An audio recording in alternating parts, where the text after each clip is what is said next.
আত্মবিশ্বাসী হোৱাটো খুবেই জৰুৰী। আত্মবিশ্বাস নাথাকিলে মানুহে নিজৰ তাত থকা প্ৰতিভাও কেতিয়াবা হেৰুৱাবলগীয়া হয়। আত্মবিশ্বাস হ'ল সেইটো, যেতিয়া কোনোবাটো কাম হাজাৰটা মানুহে তোমাক নোৱাৰা বুলি ক'লেও তোমাৰ মনটোৱে কয় যে তুমি পাৰিবা। অভাৰ কনফিডেণ্ট হোৱাটো বেয়া কথা, কিন্তু লাইফত তুমি সদায় চেল্ফ কনফিডেণ্ট হ'বা। যি কাম কৰা সকলো কনফিডেণ্টলি কৰিবা। নিজে কৰা কামবোৰত আত্মবিশ্বাসী হোৱাতকৈও জৰুৰী নিজৰ ওপৰত কনফিডেণ্ট হোৱা। যেতিয়া তুমি ঘৰৰ পৰা বাহিৰ ওলোৱা তেতিয়া তুমি কেনেদৰে কনফিডেণ্ট ফিল কৰা এবাৰ নিজকে সুধি চোৱা। যদি তুমি ছোৱালী হয়, তুমি যদি মেকআপ কৰিলেহে কনফিডেণ্ট ফিল কৰা তেন্তে চিয়'ৰ মেকআপ কৰি বাহিৰলৈ ওলোৱা। যদি তুমি চিম্পলকৈ গৈ বা চিম্পলকৈ থাকিয়ে কনফিডেণ্ট ফিল কৰা তেন্তে তুমি চিম্পলকৈ ঘৰৰ পৰা বাহিৰলৈ ওলোৱা আৰু চিম্পলকৈ নিজকে প্ৰেজেণ্ট কৰা।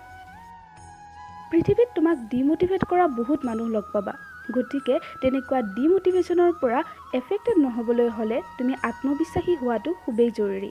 মানুহে তোমাক যিয়েই নকওক, যদিহে তুমি নিজকে বুজা, নিজকে নিজে চিনি পোৱা বা তুমি আত্মবিশ্বাসী হোৱা তেন্তে কোনো কথাই তোমাক ডিম'টিভেট কৰিব কেতিয়াও নোৱাৰিব।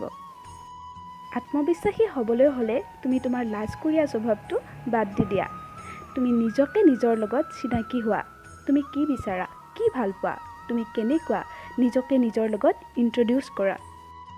তুমি যদি খুব লাজকুৰীয়া আৰু লাজকুৰীয়া স্বভাৱটোৰ কাৰণে তুমি নিজকে নিজে প্ৰেজেণ্ট কৰিব নোৱাৰা তেন্তে তুমি পাষ্টৰ কথাবোৰ বাদ দিয়া। পাষ্টত তুমি কেনেকুৱা আছিলা, কাইলৈ তুমি কেনেকুৱা আছিলা, কি কৰিছিলা, সকলো কথা বাদ দিয়া আৰু ফিউচাৰটোৰ কথা ভাবা। ফিউচাৰটোত তুমি কি বিচাৰা, তুমি নিজকে কেনেকৈ প্ৰেজেণ্ট কৰিব বিচাৰা, ফিউচাৰটো কেনেকৈ ধুনীয়াকৈ সজাবা। মষ্ট ইম্পৰ্টেণ্টলি তুমি নিজৰ প্ৰেমত পৰা, কাৰণ এই পৃথিৱীত তোমাৰ দৰে আন দ্বিতীয়জন কোনো নাই। তুমি ইণ্ডিভিজুৱেল, তুমি ইউনিক, তুমি ধুনীয়া আৰু তুমি পাৰিবা।